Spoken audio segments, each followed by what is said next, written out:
ರಾಮ ರಾಮ ಗುಣ ಸೇಮ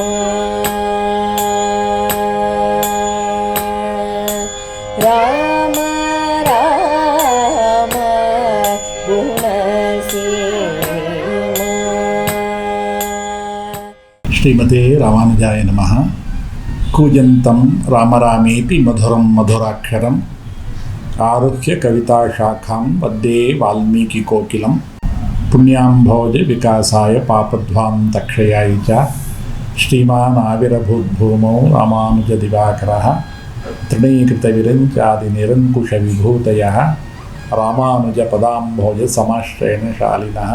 ತಸ್ಮೈ ರಾಮಾನುಜಾರ್ಯಾಯ ನಮಃ ಪರಮಯೋಗಿನೇ ಯಶ್ರುತಿಸ್ಮೃತಿಸೂತ್ರಾಣಾಂ ಅಂತರ್ಜರಮಶೀಷಮತಿ.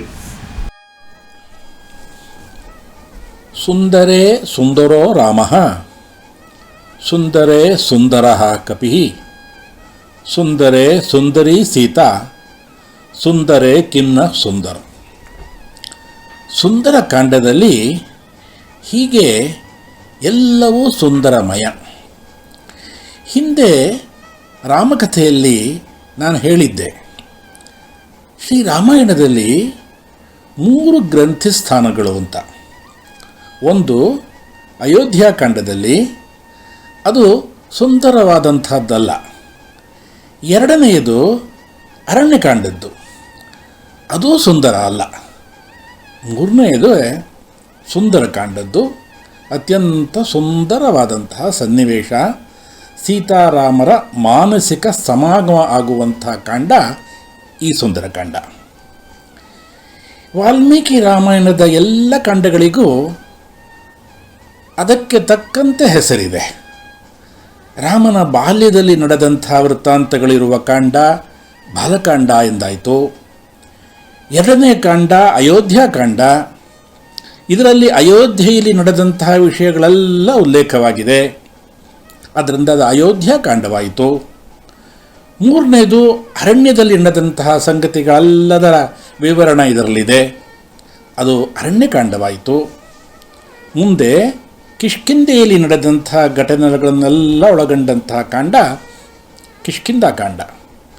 ಮುಂದೆ ಯುದ್ಧ ವಿವರಿಸುವ ಕಾಂಡ ಯುದ್ಧಕಾಂಡ ಆಯಿತು. ಆದರೆ ರಾಮಾಯಣದ 5ನೇ ಕಾಂಡಕ್ಕೆ ಮಾತ್ರ ವಿಶಿಷ್ಟವಾದಂಥ ಹೆಸರನ್ನು ವಾಲ್ಮೀಕಿ ಮಹರ್ಷಿಗಳು ಇಟ್ಟಿದ್ದಾರೆ, ಅದೇ ಸುಂದರಕಾಂಡ. ಸುಂದರಕಾಂಡದಲ್ಲಿ ಹನುಮಂತನ ಪ್ರಭಾವವೇ ಅಧಿಕವಾಗಿದೆ. ಹಾಗಾಗಿ ಅದಕ್ಕೆ ಹನುಮಕಾಂಡ ಅಂತ ಇರಬೇಕಾಗಿತ್ತು, ಅಥವಾ ಸೀತೆಯ ವಿಷಯವೇ ಜಾಸ್ತಿ ಬರೋದರಿಂದ ಸೀತಾಕಾಂಡ ಅಂತ ಅಂದರೂ ಇರಬೇಕಾಗಿತ್ತು. ಇದೆಲ್ಲವನ್ನು ಬಿಟ್ಟು ವಾಲ್ಮೀಕಿ ಮಹರ್ಷಿಗಳು ಇದಕ್ಕೆ ಸುಂದರಕಾಂಡ ಅಂತ ಕರೆದಿದ್ದಾರೆ. ಇದಕ್ಕೆ ಹಲವು ಕಾರಣಗಳಿದೆ. ಒಂದು, ರಾಮ ಸೀತೆಯರು ಅಗಲಿರುವಾಗ ಇಬ್ಬರು ಮಾನಸಿಕವಾಗಿ ಹತ್ತಿರ ಬರುವಂತಹ ವೃತ್ತಾಂತ ಈ ಸುಂದರಕಾಂಡದಲ್ಲಿ ಬರುತ್ತೆ. ಸೀತಾರಾಮರಿಬ್ಬರಿಗೂ ಒಂದು ರೀತಿಯ ಸಮಾಧಾನ ಆಗುತ್ತೆ. ಎರಡನೇದು, ರಾಮಾಯಣ ಮೃತ ಸಂಜೀವಿನಿ ಅನ್ಸ್ಕೊಂಡಿದೆ.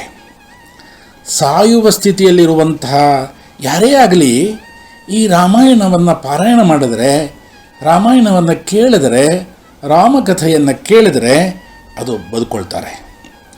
ಅಂತಹ ಪ್ರಸಂಗಗಳು ಈ ಸುಂದರಕಾಂಡದಲ್ಲಿದೆ. ಅಂಗದ ಪ್ರಯೋಪವೇಶ ಮಾಡಬೇಕು ಅಂತ ನಿಶ್ಚಯ ಮಾಡಿ ಸಮುದ್ರದ ದಂಡೆಗೆ ಬಂದಾಗ ರಾಮಕಥೆಯನ್ನು ವಿವರಿಸ್ತಾನೆ. ಆಗ ಸಂಪಾತಿ ಪ್ರವೇಶಿಸ್ತಾನೆ. ಅವನಿಂದ ಅಂಗದ ಬದುಕಿದ. ಅಶೋಕವನದಲ್ಲಿ ಸೀತೆ ಪ್ರಾಣತ್ಯಾಗ ಮಾಡಬೇಕು ಅಂತ ಮುಂದಾದಾಗ ಹನುಮಂತನಿಂದ ರಾಮಕಥೆಯನ್ನು ಕೇಳಿದ್ಲು, ಅವಳು ಬದುಕಿದ್ಲು. ಇನ್ನೊಂದು, ಇಂತಹ ರಾಮಕಥೆಯನ್ನು ಸ್ವತಃ ರಾಮ ಭಕ್ತನಾದಂಥ ಹನುಮಂತ ತನ್ನ ಬಾಯಿನಿಂದ ಹೇಳ್ತಾನೆ ಈ ಸುಂದರಕಾಂಡದಲ್ಲಿ. ಅದಕ್ಕೋಸ್ಕರ ಇದು ಸುಂದರಕಾಂಡ ಆಯಿತು. ಈ ಕಾಂಡದಲ್ಲಿ ಶ್ರೀರಾಮನ ಅಪರಿಮಿತ ಸೌಂದರ್ಯದ ವರ್ಣನೆ ಇದೆ, ಅದು ಸುಂದರಕಾಂಡ. ಸೀತೆಯ ಸೌಂದರ್ಯವನ್ನು ಹನುಮಂತ ಪ್ರತ್ಯಕ್ಷವಾಗಿ ಕಂಡು ಇಷ್ಟು ಸೌಂದರ್ಯಯುತವಾದಂತಹ ಸೀತೆಯನ್ನು ಬಿಟ್ಟು ಇಷ್ಟು ದಿವಸ ರಾಮ ಬದುಕಿದಾನಲ್ಲ ಅಂತ ಆಂಜನೇಯ ಸ್ವಾಮಿ ಹೇಳ್ತಾನೆ. ಇನ್ನೊಂದು, ಸುಂದರ ಅಂದರೆ ವಾನರಕ್ಕೆ ಹೆಸರು. ವಾನರ ಅಂದರೆ ಹನುಮಂತ.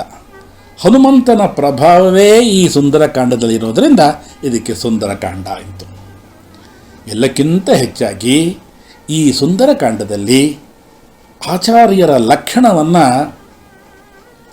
ವಿವರಿಸಿದ್ದಾರೆ. ಸದಾಚಾರ್ಯನ ಲಕ್ಷಣವನ್ನು ಈ ಸುಂದರಕಾಂಡದ ಪ್ರಾರಂಭದಲ್ಲೇ ನಾವು ನೋಡಬಹುದು. ತಥೋ ರಾವಣ ನೀತಾಯಾ ಸೀತಾಯಾ ಶತ್ರುಕರ್ಷಣಃ ಯೇಷ ಪದಮನ್ವೇಷ್ಟುಂ ಚಾರಣಾಚರಿತೆ ಪಥಿ. ಈ ಸುಂದರಕಾಂಡದ ಪ್ರಥಮ ಶ್ಲೋಕಕ್ಕೆ ಆಚಾರ್ಯರು ವಿಪುಲವಾಗಿ ವ್ಯಾಖ್ಯಾನವನ್ನೆಲ್ಲ ಮಾಡಿದ್ದಾರೆ. ಮತ್ತೊಂದು ವಿಶೇಷ ಕಾರಣ ಅಂದರೆ ಕಳೆದು ಹೋದ ವಸ್ತುವಿನ ಪುನಃ ಪ್ರಾಪ್ತಿ ಸುಂದರ ಅನಿಸಿದೆ. ಕಳೆದು ಹೋದಂತಹ ಸೀತೆ ಸಿಗ್ತಾಳೆ, ಅದಕ್ಕೋಸ್ಕರ ಇದು ಸುಂದರಕಾಂಡ ಆಯಿತು. ಸುಂದರ ಕಪಿಮುಖ್ಯೇ ಸ್ಯಾತ್ ಕೋಶದಲ್ಲಿ ಸುಂದರ ಶಬ್ದಕ್ಕೆ ಕಪಿಶ್ರೇಷ್ಠ ಅಂತ ಹೆಸರು. ಇನ್ನೊಂದು, ಸುಂದರ ಶಬ್ದ ಮಂಗಳವಾಚಕವಾದಂಥದ್ದು. ಮಹಾಮಂಗಳೆ ಸೀತಾದೇವಿಯ ಮಂಗಳ ಚರಿತ್ರೆ ಇದರಲ್ಲಿ ಇದೆ. ಇಷ್ಟೆಲ್ಲ ಇರೋದರಿಂದ ಈ ಕಾಂಡಕ್ಕೆ ಸುಂದರಕಾಂಡ ಅಂತ ಹೆಸರಾಯಿತು. ಇದರ ಅಂತರಾರ್ಥವನ್ನು ನಮ್ಮ ಆಚಾರ್ಯರುಗಳೆಲ್ಲ ಮನೋಜ್ಞವಾಗಿ ವಿವರಿಸಿದ್ದಾರೆ. ಸಂಸಾರ ಸಾಗರದಲ್ಲಿ ಈ ದೇಹವೇ ಲಂಕೆ, 5 ಜ್ಞಾನೇಂದ್ರಿಯ, 5 ಕರ್ಮೇಂದ್ರಿಯಗಳೇ 10 ತಲೆಗಳಿಂದ ಕೂಡಿದಂತಹ ಮನಸ್ಸೇ ರಾವಣ, ಹೃದಯವೇ ಅಶೋಕವನ. ಅಲ್ಲಿ ಜೀವಿ ಎಂಬ ಸೀತೆ ಬದ್ಧಳಾಗಿದ್ದಾಳೆ. ಸದಾ ಪರಮಾತ್ಮನ ಧ್ಯಾನದಲ್ಲಿ ಆ ಜೀವಿ ಇದ್ದಾಳೆ. ಜೀವಿಯ ಲಕ್ಷಣವೇ ಸದಾ ಭಗವಂತನ ಧ್ಯಾನ ಮಾಡೋದು. ಭಗವಂತನನ್ನು ಪಡೆಯಬೇಕಾದ್ರೆ ಒಬ್ಬ ಸದಾಚಾರ್ಯನ ಅವಶ್ಯಕತೆ ಇದೆ. ಅದನ್ನು ಭಗವಂತನೇ ನೇಮಿಸ್ತಾನೆ. ಇಲ್ಲಿ ಈ ಆಚಾರ್ಯನೇ ನಮ್ಮ ಹನುಮಂತ. ಇದು ಸುಂದರಕಾಂಡದ ಅಂತರಾರ್ಥ. ನಾಳೆ ಮುಂದಿನ ರಾಮಕಥೆ. ಲೋಕಾಃ ಸಮಸ್ತಾಃ ಸುಖಿನೋ ಭವಂತು. ಶ್ರೀಮತೆ ರಾಮಾನುಜಾಯ ನಮಃ. ರಾಮ ರಾಮ ಗುಣ